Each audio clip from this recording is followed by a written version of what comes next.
So good afternoon, ladies and gentlemen. My name is Ryan Smart and I'm a 2012 Nuffield Scholar. My study topic is managing farm energy use to capitalise on carbon. Firstly, I'd like to thank my sponsors, Nuffield Australia for giving me this opportunity, and GRDC for sponsoring me, and their continued support to Nuffield Australia. I'm 32 years old, married to my wife Anna. We have a 14-month-old son Hugo who's making a lot of noise at the moment at the back. Sorry about that. I was fortunate enough to travel with Anna and Hugo on my private study, and this was just a great opportunity and a fantastic experience. So, we work in our family farming business, and this business has 6 properties in 3 different geographical locations through South Australia. At Vic Harbour we run vineyards and beef cattle. At Kingston in the southeast we run irrigation for small seeds, livestock and broadacre cropping that my brother manages, and at Keith we run irrigation for loose and seed and fodder production. Also livestock and broadacre cropping. My role is managing the operations at Keith in the southeast, and this comprises of 4,000 hectares. We have 1,000 hectares of irrigation using flood, centre pivot and subsurface drip irrigation, and we also crop 2,500 hectares, roughly 2,000 each year to continuous winter cropping, and we also run a self-replacing merino flock of 5,000 ewes. So, managing farm energy use to capitalise on carbon. The purpose of this topic was to study farm practices, both livestock and arable, in an effort to minimise our footprint and maximise our efficiencies. So find out what role carbon has in agriculture and what impact it's having, and find out more about it. So every aspect of our operations at home could be reviewed. Seeding technologies, what types, pastures for our environment, fertiliser use and application, livestock compositions, and crop choice and crop rotations, etc.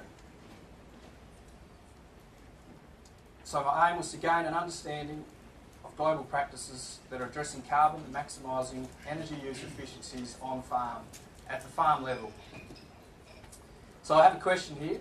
How many people in this room know what their carbon footprint is? So there's a few. I think that it's an important question to ask. It doesn't matter what industry you're in, but you really need to find out. As an example, in our entire family business, if we were taxed at $23, it would be costing our business over $100,000. So it's just important to know where you stand and what you might be able to do about it. I was very fortunate travelling around the world. This topic was very, very prominent.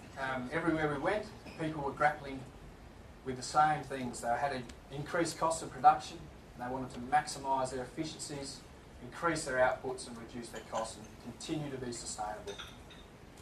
The major advancements I saw in this field was with the technologies being adopted into agriculture, and this had been generated from small micro farms like greenhouses and hydroponics, and mainly from highly populated countries. And I'll explain that in the next slides. But firstly, I'd just like to explain this graph that I've created here. You see, I just created this graph. It's showing the total emissions of the country in comparison to their power costs. So you can see here, China, the largest emitters in the world, very low power costs in the blue. On the other side, USA, very large emitters, extremely low cost of power. Australia, extremely low emitters, and quoted the most expensive power in the world. So that highlights just how significant getting our efficiencies right really is, and the challenges that we face as farming in Australia. So firstly, took me to Canada, in Alberta, the Prairie Plains there. I visited a farmer who had been using exhaust emission technology in his farm for over 20 years. And it hadn't been up until recently that he'd been able to do this with a highly successful rate. The technology and the research and development to make this system work had come from drag racing, believe it or not. Drag racers needed to know more about their engines at high performance level. They created this technology. It's been able to be adopted to these machines to be used in agriculture. So the theory of this is exhaust emissions are cooled down to a certain temperature, put through a seeding machine or a tillage machine, put into the soil and used as food for the soil, and getting the benefit of being a zero emitter. So the major findings to get this right were temperature. Getting the temperature precise was extremely important for the 100% uptake aim. Engine load was also important because at different engine loads you have different levels of minerals. And soil health, from these major changes, they were able to get improved soil structure. So the emissions were actually feeding the microbiology in the soil, and you were getting 100% uptake. So it was looking extremely positive. Further tests on from this, they had grain tested using this technology, had higher protein levels, it had higher test weights, and also had higher germination levels as well. So he'd been doing it for so long, and it's taken some new technology to get that really working, and it's looking very positive. Some other things that I found really exciting about this was something called a steam sprayer. And basically, this farmer was looking at new ways that he can use this type of technology to help him out further. And this is in the pipeline, a long way from getting off the ground obviously, but the theory is using the heat and the energy from the exhaust emissions, turning that into steam, and then spraying your weeds to kill them with the steam.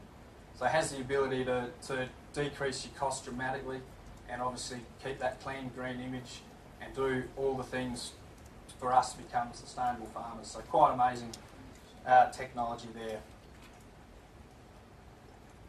Light technology, I come across this in the Netherlands.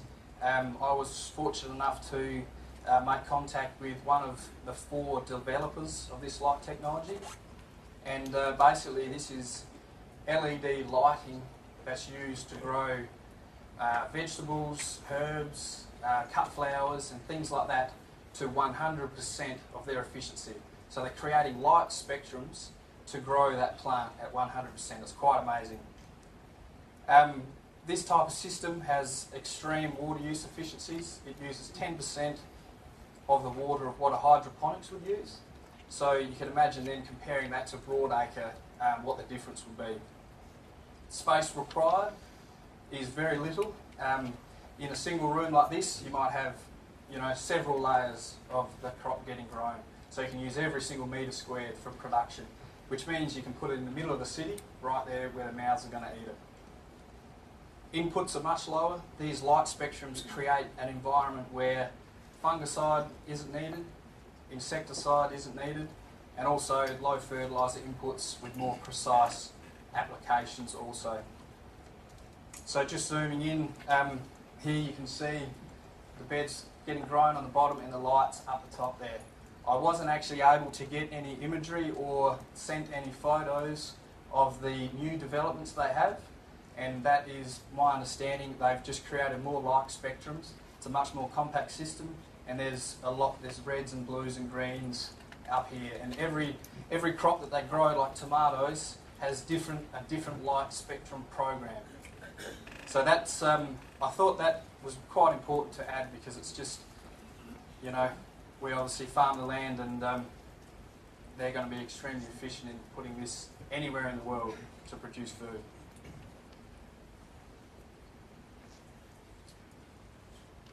PI mapping. Now this stands for Pixel Intelligent Mapping. I come across this in Canada. I visited a potato grower. He was running about 20 centipivots, and he moved to this technology because he needed more information, and he needed to do what he was doing better to make more money, basically. He got to a point where he had to change his farming practices. Now this pixel intelligent mapping has been generated from the Netherlands. It's getting used in Ukraine, Poland, and also Canada and the Netherlands, obviously. Basically what this is using satellite imagery to take a photograph of your specific field, combining that with a whole range of other information, weather, evaporation, precipitation, etc., to give you a total of 45 aspects of information. This information, so growth is one, so it gives you the biomass, CO2 intake, your leaf area index and your vegetation index of your plant. Also moisture, so it'll measure your evaporation, your precipitation and your reference evaporation of the plant also.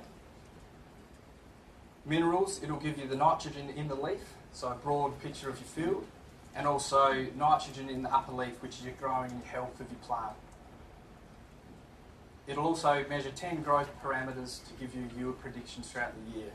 So this technology can be given to, this information, can be given to you once a week. Photographs are taken once a week, and you get sent information about your specific field once a week also. It'll give you information for prescribing water, and also prescribing water for variable rate applications across the field. It'll also give you the ability to prescribe precision fertiliser and also variable rate fertilising applications as well.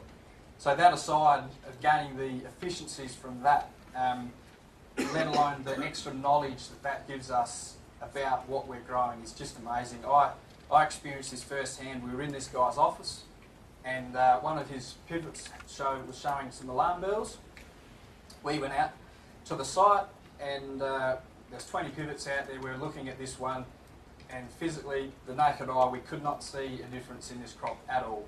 And we sort of thought this program's no good, basically. And we started digging, and there was a 40% decrease in yield in his potato crop.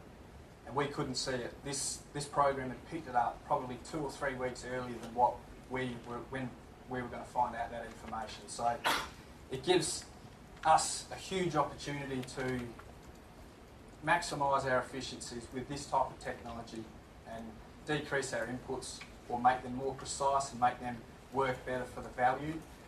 And also it has the possibility to change the way that we farm today by using this information. So it's quite amazing where this will go, and I really look forward to seeing this develop in time.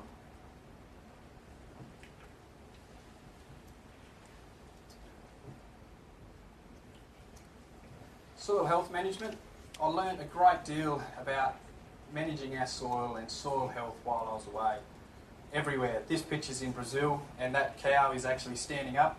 So, it was just, everyone was really trying to work with their soil everywhere, and through Canada, America, UK, France especially, it didn't really matter. And obviously here in Australia as well, we're really focusing on improving our soil, and there's so many ideas out there of how we do that. I'd just like to share with you one thing that stood out for me. There was a guy in the UK who he was grazing cattle, and he was cell grazing, and he was doing it all the traditional ways of best practice, getting the crop to a certain stage, grazing it down, and he was doing fine, but he was very interested in his soil health. He was finding a decreasing value in his soil and his productivity. He concentrated on his grazing and really changed that to work around him improving his soils. So he changed the whole way that he grazed for the best maximum benefit of the soil. So he would graze a crop for 12 hours maximum, after letting it grow for 80 to 90 days. So in 1 year, it's only getting grazed for 2 days. The reason for this was he believed that you needed to grow the plant to its full potential, so that it had full potential then to give 100% of its nutrients and value into the soil to capture that. So by grazing it for only 12 hours, obviously you get left with a lot of ground cover. He thought this was also imperative, to have ground cover for 12 months of the year. Obviously his farming practices changed dramatically to do this, And things like fertiliser, his fertiliser use over the 5 years has decreased. Every single year he's putting less on, and he's finding he's having a healthier soil at the end of the day. And he quoted to me that in 5 years he's picked up 30% gain in productivity. So he's actually added 30% more livestock on the same area just by focusing on his soil health. This here is just a good example of what he was doing. Up the top here, you can see there's a lot of ground cover there. It's very healthy soil, lots of moisture, low temperature, lots of microbiology. It looks really good. Below, believe it or not, that's actually 1 metre away from that top photo. So this is conventional type farming, where you can see it's a different colour. It's obviously higher in temperature. There's no moisture there, and it's just generally not a healthy soil. So he's been able to change his soil to that, from that. It was quite amazing, and increase his productivity over that time. So he's made some compromises on the way, but he's definitely, he's creating an extremely sustainable future for his location and for his business. Livestock. I learnt a lot about livestock travelling around. Quite general, a lot of the information I was getting. And in the UK, I just come across some great things that I'd like to share with you now today. And one of those was scanning. And this is just using your traditional CAT scan or CT scan that was developed in the 70s for human medicine. Obviously, these systems are much more advanced now. They're 3D, and they're taking very small slices of information, and the feedback you get from that is just absolutely amazing. And this stud in the UK that I visited was using this scanning information to change the way that they did their breeding and their whole livestock flock. And they were getting information like their eye muscles, they were getting meat to fat ratio, they were getting meat to bone ratios, killing out percentages, and a whole range of information that they thought best suited what their job was. And they had a very even line with their stud that looked great. And he said to me that when they first started doing this, they were sort of wondering what value they might get out of it. And when they started scanning, they had a 30% variance of results from their flock. So they had a stud, very consistent, but still had 30% difference. So you can imagine weaning that out the system in a few years' time and having the ability to pick up efficiencies like 30% in your meat to bone ratio or something like that. So it's amazing to see that technology that wasn't necessarily made for agriculture moving into the system and having huge impacts, obviously, on efficiencies there. Sperm sorting is another quite amazing sort of technology, I guess, that's sort of been created to do this. I thought it was fantastic. I come across this in the UK also. This was quite a large business. He was a Nuffield scholar. He has a very large dairy farm and also a very large cheese processing factory.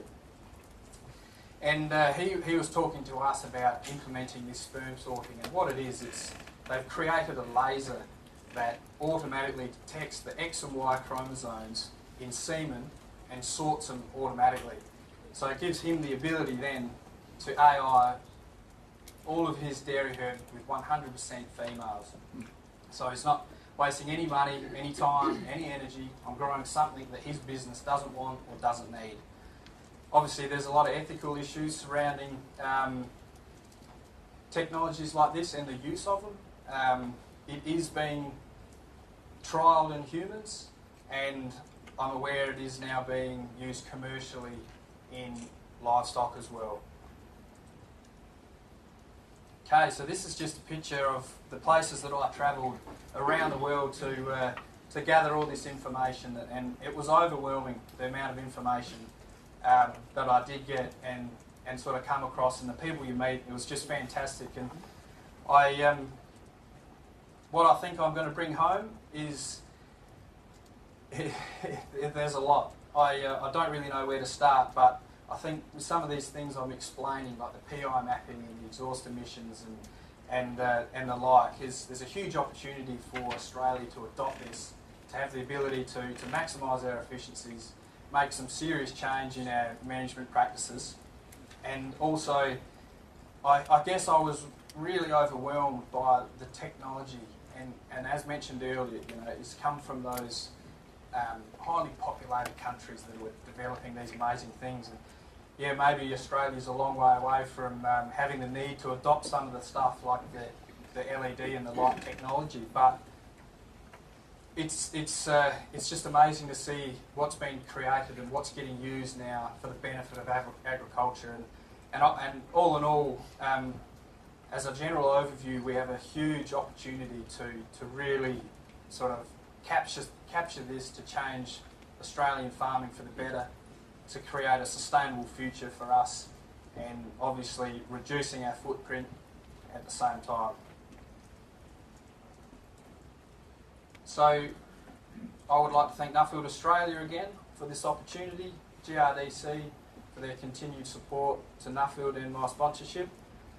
The Global Focus group there pictured above, just a fantastic dynamic and make friends for life.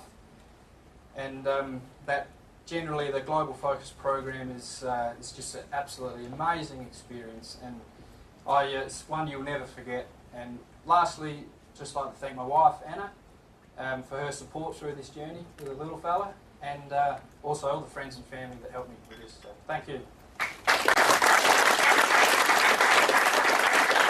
Thanks very much, Ryan. Look, just with a few IT issues, we've just got time for a quick couple of questions. So,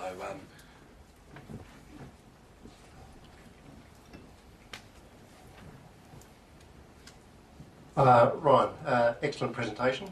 Really inspiring, some of that stuff. The exhaust gas emission ones interests me because we've done some work on that in Australia, and basically it's equated with snake oil salesman type approaches. So can you just explain what the difference is with the stuff you saw as opposed to the sort of stuff that's been trialled here? Yep. Yeah, like it's definitely like that, David. You've got to take a lot of this stuff with a pinch of salt, I think, because you get the extremists and you get the people that are trying to find the real information. And I guess the guy I visited had been using it for so long, and it was just up until recently he started to see some real change by the new technologies that had been implemented for it, as I mentioned with the drag racing and things like that. So the key factors there with the temperature, and also I didn't mention that the percentage of oxygen that's mixed in with those emissions is extremely important to get the take up from the soil as well. So now they're actually, basically you can't shock your system into it. You can't go cold turkey from your current system and straight into this, but there can be a small adoption process, so you don't shock your soil into a change, but you get some, I guess, the opportunity for it to start, getting that 100% uptake, feeding the microbiology, that different food, and building it from there. And this guy was seeing that, and you could clearly see he was having some great benefits there. And obviously, coming from where I come from, which is probably pretty similar sort of view to what you were suggesting, I thought it was amazing the technology advances. And I guess, as you probably see, I do like the technology side of it. And this guy had all the computer and that on this submission as he was seeding, and he had his iPhone in his pocket with an app that told him all the information. So it's pretty good. Ryan, just to add to that question, what about the Tier 4 motors? Rob, bless you. Can you still use that application? Yeah, unfortunately, that is going to be a bit of an issue, because everyone likes to sit in a brand new tractor that has the Soundguard cab and all the rest of it, and this adoption is probably the best for an old, heavy diesel burning machine sort of thing. But one thing they are finding results are much better by using biodiesel, and specifically canola oil as well. Canola biodiesel, they're getting extremely good results. So if that can be sort of implemented with those T4 engines and things like that, there's still, hopefully a pretty good future for this type of system. one last question from Graham. Ryan, what's the sperm sorting procedure? What was the accuracy of on the progeny produced? They stated that there was a 90% accuracy rate, success rate, yeah. So obviously, yeah, I didn't get to see too much detail about that because it's still going through all the processes, and as mentioned, it's probably quite an ethical issue, but yeah, 90% is the figure that I was told. Thanks very much, Ryan. And Terry can come forward and present. Ryan, just give a final applause to Ryan Smart.